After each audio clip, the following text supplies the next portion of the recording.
salue Marie, comblée de grâce, le Seigneur est avec vous. Vous êtes bénie entre toutes les femmes, et Jésus, votre enfant, est béni. Seja muito bem-vindo a mais um ensino da nossa Escola Sede da Sabedoria, e quero expressar sempre de novo minha alegria por ter você conosco e pela sua perseverança, pela sua sede de buscar mais conhecimento acerca da nossa fé e da nossa doutrina. Muito bem-vindo mais uma vez. Lhe convido uma vez mais a rezarmos juntos, invocando o Espírito Santo sobre nós. Em nome do Pai, do Filho e do Espírito Santo. Vinde, Espírito Santo, enchei os corações dos vossos fiéis e acendei neles o fogo do vosso amor. Enviai, Senhor, o vosso Espírito, e tudo será criado, e renovareis a face da terra. Ó Deus, que instruistes os corações dos vossos fiéis com a luz do Espírito Santo, fazei que apreciemos retamente todas as coisas, segundo o mesmo Espírito, e gozemos sempre de sua consolação por Cristo nosso Senhor. Sede da sabedoria, rogai por nós. Em nome do Pai, do Filho e do Espírito Santo. Amém. Depois de termos discorrido amplamente sobre a moral cristã, a ética cristã, principalmente no tocante ao matrimônio, à família e à sexualidade, né? Tem outros âmbitos da ética, por exemplo, a ética social. Hoje nós iniciamos então um novo bloco de temáticas, dessa vez temáticas ligadas à bioética. Bioética que, como o próprio nome já sugere, discorre, discute, reflete sobre o que é ético ou não acerca da vida humana. Considerando que, graças a Deus, nós temos diversos avanços, amplos avanços no campo das biotecnologias, da biomedicina. Mas isso não significa dizer que só pelo fato de termos essas possibilidades diante de nós podemos simplesmente usá-las a nosso bel prazer, sem considerar determinados parâmetros éticos que vão regulando e dizendo isso aqui é bom ou não é bom, isso aqui é ruim ou não é ruim, né? Então é muito importante a gente ater-se a essa dimensão, esse campo de conhecimento muito atual para a realidade de hoje, um campo de conhecimento que, obviamente, tem perspectivas diversas de visões, tem linhas, né? A bioética possui linhas diversas, e tem uma linha especificamente que está mais, provavelmente seja, pelo menos até onde eu sei até hoje, é a que mais está em acordo com os princípios da antropologia cristã, que é a chamada bioética personalista, né? Não dá tempo entrar nos detalhes acerca disso, mas é uma corrente, depois você pode pesquisar um pouco mais, é uma corrente que consegue conjugar muito bem ciência e valores cristãos, principalmente ligados ao cristianismo católico, tá certo? A bioética é uma disciplina relativamente recente e ela engloba diversos temas, entre eles o tema que nós vamos tentar aprofundar um pouquinho mais hoje, que é o tema do aborto. Envolve eutanásia, distanásia, ortotanásia, essas tecnologias que mais à frente nós iremos trabalhar todas. Envolve uso de células-tronco, envolve transplante de órgãos, envolve tecnologias de reprodução humana assistida, por exemplo, algumas das quais, inclusive, eu falei quando mencionei a questão do controle da natalidade, de casais que não podem ter filhos e assim por diante, certo? Então, hoje nós iniciamos essas temáticas ligadas ao campo da bioética e iniciando exatamente com o tema do aborto, e por uma questão metodológica nós iremos trabalhar essa temática em 2 ensinos especificamente. Daqui a pouco eu vou dizer para você por que essa divisão, certo? E eu começo dizendo inicialmente que, inclusive citando o Papa João Paulo II, que se o Papa João Paulo II pôde ser definido como Papa da família, nós poderíamos defini-lo também como Papa defensor da vida humana. Foi o Papa João Paulo II quem teve o privilégio de perceber e de quase que denunciar isso no seu magistério, de que a humanidade estava passando por uma espécie de enfraquecimento da cultura da vida. Isso não só entre os cristãos, e isso não só também em questões relacionadas ao aborto, à vida humana como tal. Então, temáticas como as que eu citei, aborto, eutanásia, né? Mais, digamos assim, mais ligadas também a essa dimensão, pena de morte, suicídio e assim por diante. Mas também a questão da fome, da miséria, do tráfico de seres humanos, né? Do abandono de idosos, do doente, do indefeso, né? Daquele que muitas vezes a sociedade caracteriza como inútil para a sociedade. Há de fato, e isso é facilmente de constatar, há de fato um enfraquecimento da cultura da vida. E diria que esse enfraquecimento está na base, no fundamento de diversas posturas, de diversas políticas públicas, de diversas mentalidades acerca do valor ou não da vida humana. Nós vivemos uma sociedade que progrediu muito do ponto de vista técnico, mas, inclusive, alguns até pensadores não cristãos concordam com essa tese. Houve um progresso muito grande no campo técnico, mas pouco progresso no campo ético, né? Então, isso também está diretamente ligado a esse enfraquecimento da cultura da vida. Há de se notar com muita facilidade de que a valorização da vida humana hoje me parece que não é tão forte, principalmente em muitos contextos culturais, em muitos países, já não é mais forte, tão forte como antigamente. Então, foi João Paulo II quem fez esse diagnóstico de que isso estava acontecendo a nível de humanidade, né? Um enfraquecimento da cultura da vida. Em relação ao tema do aborto, por causa do tempo e por causa do objetivo da Escola Sede da Sabedoria, não há como entrar, obviamente, em todos os pormenores desse tema. Então, primeiro que tudo, dizer que é um tema, assim como também quando eu falei sobre a sexualidade humana, sobre a questão da homossexualidade e assim por diante, o aborto também é um tema complexo, é um tema delicado, porque envolvem opiniões diferentes, perspectivas de leituras diferentes, envolvem cristãos e não cristãos, né? Então, sempre que se trata de um tema como esse, é um tema de fato plural, do ponto de vista de perspectivas, de visões. E é um tema muito amplo, no sentido de que envolve diversos campos de discussão. Então, quando se trata de aborto, nós podemos discuti-lo sob diversos viés, seja do ponto de vista da medicina, né, do ponto de vista médico, seja do ponto de vista de políticas públicas, seja do ponto de vista da perspectiva sanitarista, daí quando, por exemplo, um ministro da Saúde, por exemplo, vem dizer que o aborto é questão de saúde pública, a afirmação por si, se levada a sério do ponto de vista absoluto, ela é redutiva, envolve também questões de saúde pública, mas não é somente, porque a questão do aborto também estão implicados nessa discussão questões de ordem filosófica, questões de ordem jurídica, né? Questões antropológicas, questões de fé, questões religiosas e diversas outras perspectivas de abordagem que a gente poderia mencionar aqui. Então, de fato, é um campo muito amplo, então não tem como a gente discutir ou trazer, mencionar esse tema abordando todos esses aspectos. Vamos nos deter, obviamente, aquilo que são os elementos principais, sobretudo mencionados pelo magistério da Igreja acerca dessa temática, certo?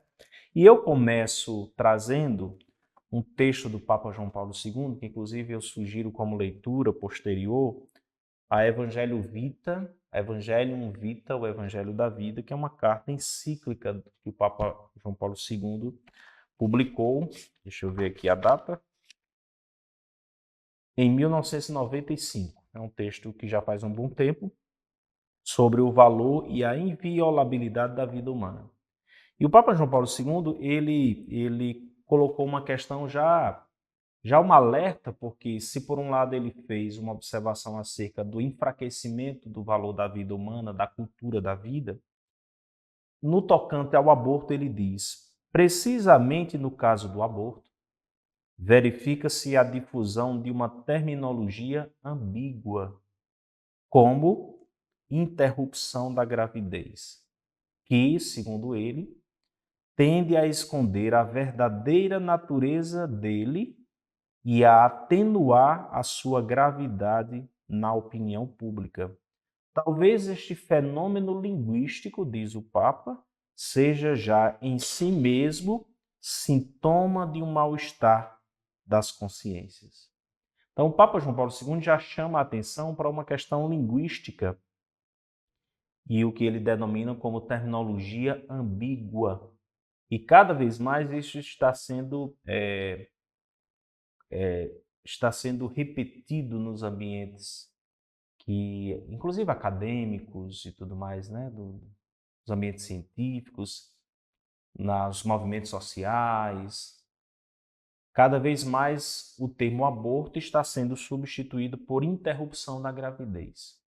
É claro que, literalmente, o aborto significa também interrupção da gravidez, mas o Papa João Paulo II já alertava, e muitos estão concordes com o Papa, embora, obviamente, há opiniões que divergem, mas o Papa João Paulo II estava já alertando de que a substituição desse termo tinha como finalidade esconder a gravidade do ato, da realidade em si. Né?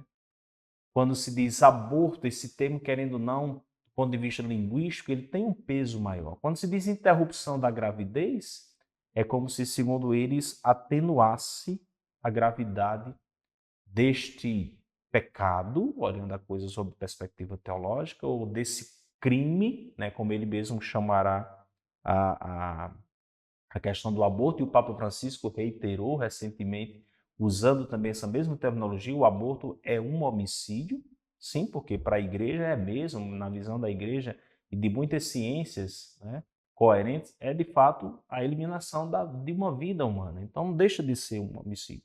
Então a primeira coisa que é preciso estar atento é essa questão da terminologia. Não é somente interrupção da gravidez, é preciso chamar aborto com o termo que lhe é atribuído realmente de aborto. Porque quando se substitui, isso se estabelece, se difunde uma terminologia ambígua que pode, inclusive, camuflar, esconder ou atenuar a gravidade da coisa em si, né? Quando nós tratamos do tema. Ok? Então, já uma primeira observação inicial. Existem dois termos também relacionados a essa terminologia, né, interrupção da gravidez, que é o IMG e o IVG. O IMG é uma sigla que significa interrupção médica da gravidez. E o IVG significa interrupção voluntária da gravidez. Qual a diferença? No primeiro caso, se trata de uma intervenção médica mesmo, né? A medicina intervém diretamente para interromper a gravidez ou para abortar, seja um embrião ou feto. Portanto, nesse primeiro caso, na interrupção médica da gravidez, as causas da interrupção estariam centradas mais na pessoa da mulher ou da mãe, enquanto que a interrupção voluntária da gravidez, que pode, obviamente, ocorrer mediante intervenção médica ou não, estaria mais ligado às causas relacionadas à criança, à pessoa do bebê que está no ventre materno, né? Então, essas siglas, muito provavelmente você vai lidar com elas principalmente em textos ligados à saúde, à biomedicina e por aí vai, né? Textos ligados à questão médica propriamente dita. Quando a gente vem para por que a igreja se posiciona contra o aborto?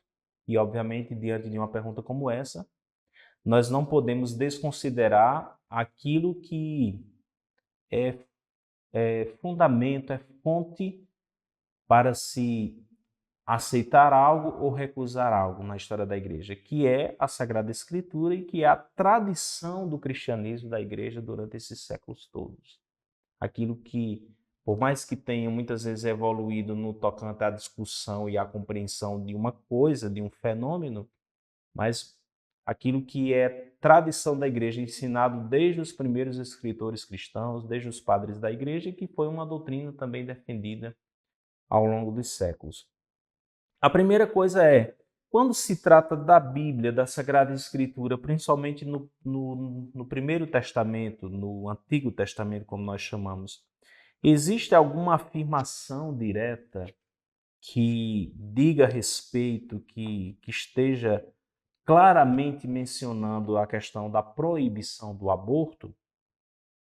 E sobre isso, o Papa João Paulo II também faz referência a essa questão nessa mesma encíclica que eu citei. No número 44 desta encíclica, ele diz: se faltam apelos diretos e explícitos para salvaguardar a vida humana nas suas origens, especialmente a vida ainda não nascida, ou então a vida próxima do seu termo, isso explica-se facilmente pelo fato de que a mera possibilidade de ofender, agredir ou mesmo negar a vida em tais condições estava fora do horizonte religioso e cultural do povo de Deus. Ou seja, o que é que o Papa está dizendo? Não existe nas Sagradas Escrituras, no Antigo Testamento mais especificamente, apelos diretos e explícitos para salvaguardar a vida humana nas suas origens ou na velhice, próximo do seu fim, né? Ou em fase já próximo do término. Não existem citações. O que o Papa diz?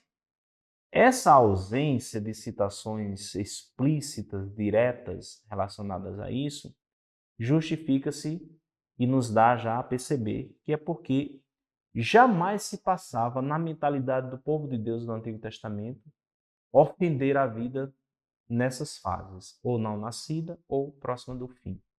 É como se fosse assim, como isso estava fora de perspectiva, nós não vamos encontrar uma citação direta do Antigo Testamento que faça referência a, por exemplo, preservar o embrião ou o feto, até porque na época também essas tecnologias provavelmente nem sequer existiam, né? Os conhecimentos médicos eram muito prematuros ainda, então não tinha uma clareza acerca dos estágios do desenvolvimento depois da fecundação. Então, o fato de ter essa ausência de referências no Antigo Testamento significa que isso estava fora de cogitação do universo cultural, da mentalidade do povo de Deus. Estava fora de cogitação agredir a vida humana não nascida ou próxima do seu término, né? Mas também nós temos algumas expressões bíblicas já do Antigo Testamento, e aqui bastaríamos citar pelo menos duas. A primeira é o mandamento não matarás. Então, tanto é que quando o catecismo da igreja vai discorrer sobre o aborto, esse tema está dentro do mandamento não matarás. Então, se nós consideramos que a vida humana já começa a partir da fecundação, então eliminar um ser a partir daí significa de fato um crime, significa dizimar uma vida humana, significa matar. Então nós temos já na Sagrada Escritura um mandamento que lida diretamente com essa proibição de não eliminar uma vida humana. Depois, principalmente em relação à vida não nascida, existe um texto do profeta Jeremias que ele é significativo e belo ao mesmo tempo.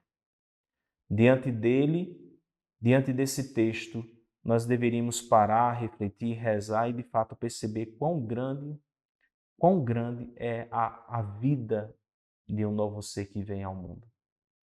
Quão grandiosa é essa obra de Deus em dar a vida a um novo ser ao mundo. E o profeta Jeremias, no capítulo 1, versículo 5, ele diz: antes que fosses formado no ventre de tua mãe, eu já te conhecia. Isso é o próprio Deus falando por meio do profeta. Veja, antes que fosses formado no ventre de tua mãe, eu já te conhecia. Antes que saísse do seio materno, eu te consagrei. E aí, depois de citar esse versículo de Jeremias, João Paulo II acrescenta: A existência de cada indivíduo, desde as suas origens, obedece ao desígnio de Deus. Então veja que belo. O fato de Deus dizer por meio do profeta que nos conhece antes mesmo que fôssemos formados no ventre de nossa mãe, significa dizer que há um especial desígnio de Deus sobre nós antes mesmo do nosso nascimento. Antes mesmo de sermos gerados, de sermos formados no ventre de nossa mãe. Portanto, a partir da geração, é como se fosse assim, nós temos que ter total respeito, tanto frente à vida humana que ali está presente, como também ao desígnio de Deus para aquela vida individualmente falando. Então, nós cristãos diríamos, nós temos duas ou até mais razões para defendermos a vida e sermos reverentes à vida. Primeiro, por ser vida e merecer o nosso respeito.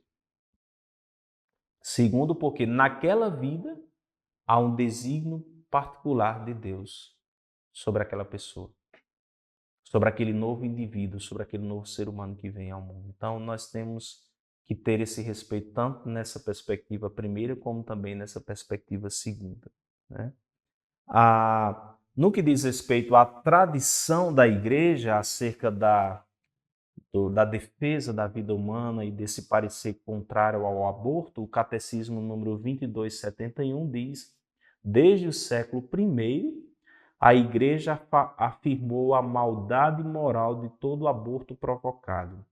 Este ensinamento não mudou, continua invariável. O aborto direto, quer dizer, querido como um fim ou como um meio, é gravemente contrário à lei natural. E aí tem algumas citações, inclusive da Didaqué. Didaqué é considerado o primeiro catecismo cristão, né? É um texto antiquíssimo da igreja, do cristianismo, e hoje nós temos esse catecismo bem elaborado, bem estruturado. Antes, no início do cristianismo, não era assim, né? Até porque também a fé era mais clara para os fiéis que acreditavam em Deus e que professavam o cristianismo. E nesse texto antigo da Didaqué, nós temos já um mandamento proibitivo: não matarás o embrião por aborto e não farás perecer o recém-nascido. E um outro texto também antiquíssimo da tradição da igreja, que faz referência à sacralidade que a vida humana possui, né, e que, portanto, deve ser reverenciada desde o seu início, desde o seu começo.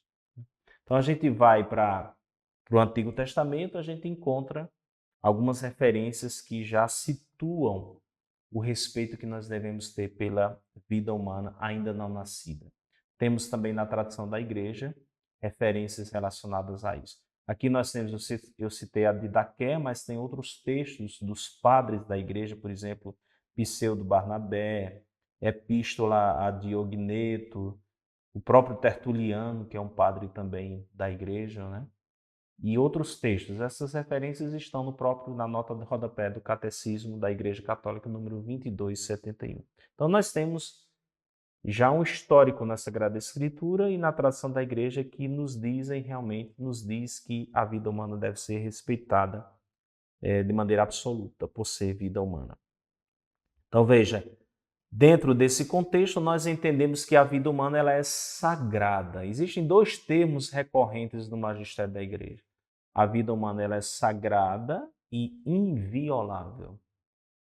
E essa sacralidade merece de nós o respeito, a reverência e, portanto, não estamos autorizados a violar a sacralidade desta vida.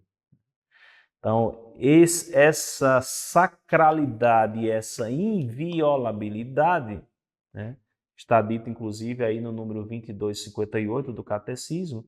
Por que a vida humana é sagrada? Diz o Catecismo, porque desde sua origem ela encerra a ação criadora de Deus e permanece para sempre numa relação especial com o Criador, que é seu único fim.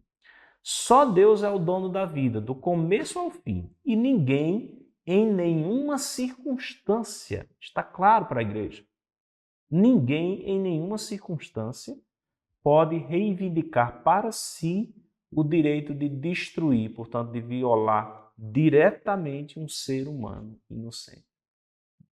Então, inclusive isso aqui é um princípio até dos direitos humanos, não é só algo exclusivo do cristianismo. Qual o direito principal de um ser humano? Além de que ele tenha direito à moradia, à saúde, a saneamento básico, a, a comer, à educação, né? A fazer uso de sua liberdade de ir e vir para onde ele bem queira, mas primeiro e fundamental de todos esses direitos é o direito à vida.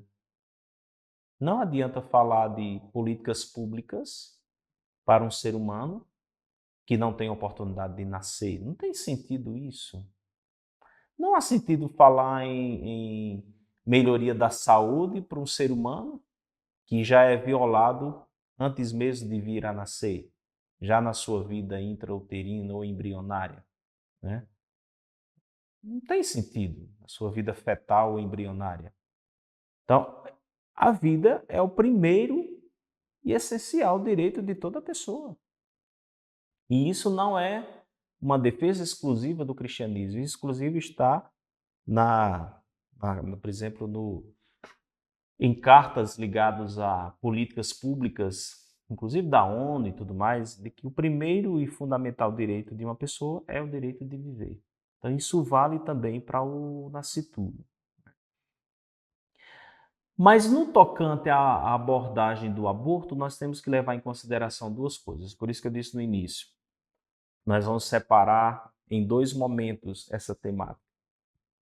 E as duas coisas que a gente precisa levar em conta é a igreja se põe em defesa tanto da vida do bebê quanto da vida da mãe. Por que é importante mencionar isso? Porque muitas vezes se teve a impressão, e inclusive até pessoas até que acusaram, sobretudo a Igreja Católica, de que na defesa na defesa da bandeira contra o aborto, digamos assim, muitas vezes a Igreja Católica privilegiou a vida do nascituro e desconsiderou a vida da mulher, como se não tivesse valor. Claro que isso aqui é uma crítica talvez um tanto injusta, pelo menos em termos de ensinamento oficial, talvez em termos de pastoral, de catequese, ou até dos organismos, né, em favor da vida, que a igreja tem muitos também. Possa ser que talvez a maneira de se posicionar frente a questões como essa tenha dado a entender de que é como se a igreja privilegiasse a vida do nascituro.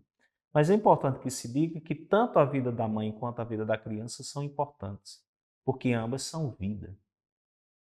E a igreja não pode, e ela não faz isso de maneira nenhuma, pôr-se em defesa radical da criança, por exemplo, do embrião ou do feto que está ali na barriga da mãe, e esquecer também as questões ligadas à vida da mãe. E eu vou mostrar para você que, de fato, essa colocação, ela procede, ela tem fundamento, inclusive, no próprio magistério. Então, nós precisamos ter uma abordagem integral acerca de uma temática como essa. Então, num primeiro momento, é importante dizer: a vida do bebê merece e precisa ser defendida, mas a vida da mãe também merece e precisa ser defendida. Eu preciso, como católico, como cristão, me posicionar contra o aborto, por se tratar da eliminação de uma vida humana, de um homicídio, de uma ofensa a um ser humano inocente. Mas eu preciso também considerar e ter um olhar também pastoral, sensível para a realidade de tantas mulheres que também ou praticaram ou venham a praticar o aborto, né? Tem questões humanas, psicológicas, emocionais também que envolvem esses dramas todos, que pelo fato de eu me posicionar contra o aborto não significa dizer que eu desconsidere a realidade de quem está no drama como esse. Então, é muito importante esse tipo de abordagem que eu chamaria de abordagem integral, onde não se privilegia nenhum nem outro, mas se leva em conta a defesa da vida dos dois, tanto da mãe quanto do bebê, certo? João Paulo II, no mesmo texto que eu citei agora há pouco, a Evangelium Vitae, ele fala que eu acho essa exposição fantástica, e sempre que eu vou falar de um tema como esse, eu não deixo de citar essa referência da encíclica do Papa João Paulo II, porque no número 58, se você tiver essa edição aqui das Paulinas, no número 100, na página 116, João Paulo II, ele fala especificamente, mencionando 3 razões três ou 4, porque que o aborto é, de fato, de uma gravidade muito grande. Estamos falando do aborto provocado, certo? Porque existe, esqueci de colocar isso já de imediato, existe o aborto espontâneo, onde não há intervenção direta da pessoa, nem é feito de maneira voluntária, na intenção de abortar, e é comum que aconteça isso com muitas mulheres, né? Abortos espontâneos. E é a questão do aborto espontâneo, não há nenhum tipo de gravidade, não há nenhum tipo de sanção, seja jurídica ou religiosa, para essa questão. Estamos falando do aborto provocado, aquele que a pessoa envolvida, seja a mãe ou outros agentes, tenha a intenção realmente de provocar a morte da criança e a expulsão da criança da vida intrauterina. O Papa João Paulo II ele menciona algumas razões. Primeiro, ele diz: a gravidade moral do aborto provocado aparece em toda a sua verdade quando se reconhece que se trata de um homicídio. Nós não devemos ter receio, mesmo que isso fira determinadas opiniões e tudo, mas nós católicos não devemos ter receio de dizer sim, o aborto é um homicídio.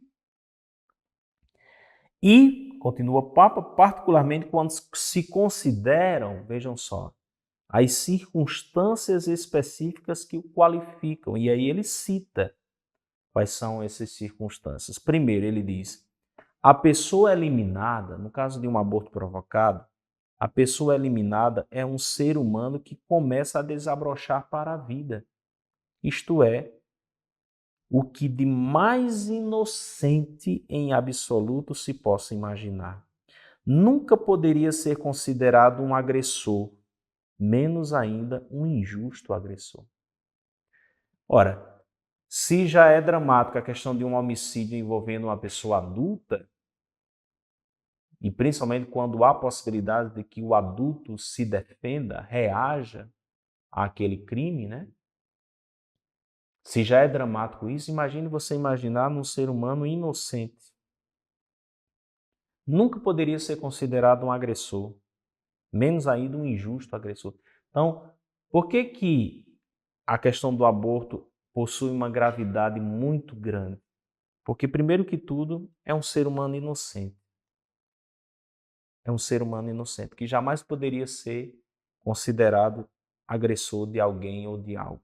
Segundo, ele é frágil, é indefeso, então inocente, não possui culpa nenhuma, indefeso, não tem como se defender perante aquilo, e numa medida tal que o deixa privado, inclusive daquela forma mínima de defesa constituída pela força suplicante dos gemidos e do choro do recém-nascido. Esse texto é de uma profundidade e de uma beleza fantástica, embora trate de uma realidade extremamente dramática, mas o Papa João Paulo II ele conseguiu tocar no mistério da vida humana e chamar a atenção para a gravidade da coisa de uma forma até comovente, porque veja só, é um ser humano indefeso e indefeso numa medida tal que nem a possibilidade de gemer ou de chorar, próprio de um recém-nascido quando sente uma dor ou um incômodo, nem isso é possível que aconteça para alguém que é eliminado antes de nascer. Nem essa chance é dada, para vocês terem ideia do nível, né, da inocência e de um ser humano indefeso que nem a isso um ser humano nessa condição, nem a isso ele pode recorrer. Chorar como uma maneira de pedir socorro, de pedir ajuda. Diz o Papa, está totalmente entregue à proteção e aos cuidados daquela que o traz no seio. E todavia, às vezes, é precisamente ela, a mãe, quem decide e pede a sua eliminação ou até a provoca. Então, esse é o drama do aborto colocado pelo Papa João Paulo II de maneira até comovente, né? Então, nós temos essas razões, segundo o magistério, entre outras, para nos posicionar contra o aborto, né? Por se tratar de um homicídio, por se tratar de uma eliminação de um ser humano inocente, frágil, indefeso e totalmente entregue à proteção e aos cuidados, especialmente da mãe. Não é justo que uma vida humana assim seja eliminada. E partindo para o encerramento deste primeiro ensino, surge a questão, né, que muitos colocam, inclusive isso aqui é causa de debates acalorados e tudo mais. Primeiro, surgem duas questões, na verdade. Primeiro é quando é que começa a vida humana. E a igreja se vale, numa situação como essa, do que nos diz a ciência, né? A genética, a biologia. A vida humana começa na fecundação. A partir do momento em que houve a fecundação, ali tem início uma vida humana. Não ainda totalmente desenvolvida, não ainda concluída, mas já é vida humana com potencial de desenvolver-se e de desabrochar-se. Então, para a igreja é muito direta quanto a isso. Não há dúvida, não há do que titubear. A vida humana começa na fecundação. E a segunda coisa também é essa mais problemática do que a primeira. Quando alguém pergunta, o embrião é uma pessoa? E aqui nós entramos num terreno estritamente filosófico, que não vem ao caso de descer aqui, né?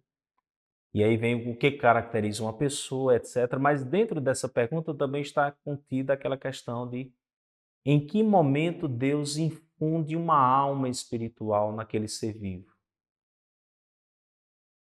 E dentro dessa questão, por envolver também elementos filosóficos, a igreja ela não se posiciona de maneira radical, dizendo é a partir desse momento. Deixa, inclusive, isso para discussão filosófica, inclusive dos filósofos cristãos e tudo mais, católicos ou não. Mas a igreja, diante dessa dúvida de em que momento a alma é infundida no novo ser humano, uma alma espiritual, a igreja, para a defesa da vida e para se posicionar contrária ao aborto, a igreja simplesmente diz: nós não sabemos ao certo em que momento a alma espiritual é infundida naquele ser vivo, mas para a igreja basta o fato de que se trata de um ser vivo, de uma vida humana. E isso por si só já nos dá razões para não permitir que se viole esse novo ser vivo, né? Que esse novo ser vivo seja impedido de desenvolver-se e de vir à vida. Então, diante dessas perguntas, quando começa a vida humana? Na fecundação. E em que momento a alma espiritual é infundida nesse novo ser vivo? A igreja não entra nesses pormenores e não se posiciona de maneira exata acerca do momento, mas simplesmente diz, isso é uma questão filosófica, está no magistério da igreja, né? Isso é uma questão filosófica, mas basta o fato de que se trata de uma vida humana e isso já é razão para defendê-la de qualquer tipo de violação. Isso é o bastante. Então, um pouco desses elementos que envolvem a temática. No próximo ensino nós vamos continuar isso e vamos entrar diretamente sobre o outro lado da moeda, né? Que é a questão da mulher, da mãe e tudo mais, nessa perspectiva de abordar o tema de modo integral, como eu falei há pouco, sem privilegiar um em detrimento do outro, mas levar em conta a sacralidade e o valor que possui tanto a vida humana não nascente como a vida humana já nascida e crescida e tornada adulta. Então, no próximo colóquio a gente continua essa temática. E concluímos esse momento louvando ao Senhor pelo dom da vida, por esse bem tão caro, tão precioso. Bendizendo ao Senhor pelo fato de estarmos vivos, pelo fato de que os nossos pais optaram por nos fazer viver, muitos deles talvez em situações de muita dor, de muito drama, de muito conflito interior, mas optaram pela nossa vida. Bendito seja, Senhor, pela nossa vida, pela vida de cada pessoa que também participa nesse momento, desta aula. Bendito seja pelos nossos pais. E queremos pedir, Senhor, fazei-nos construtores e defensores da cultura da vida. Tudo isso nós pedimos pela intercessão da Virgem, a Mãe da Vida, a sede da sabedoria, que ela rogue por nós. Sede meu favor, Virgem soberana, livrai-me do inimigo com vosso valor. Glória seja ao Pai, ao Filho, ao amor também, que é um só Deus em pessoas três, agora e sempre, sem fim. Amém. Sede da sabedoria, rogai por nós. Em nome do Pai, do Filho e do Espírito Santo. Até o nosso próximo encontro. Sainte Marie, Mère de Dieu, priez pour nous, pauvres pécheurs,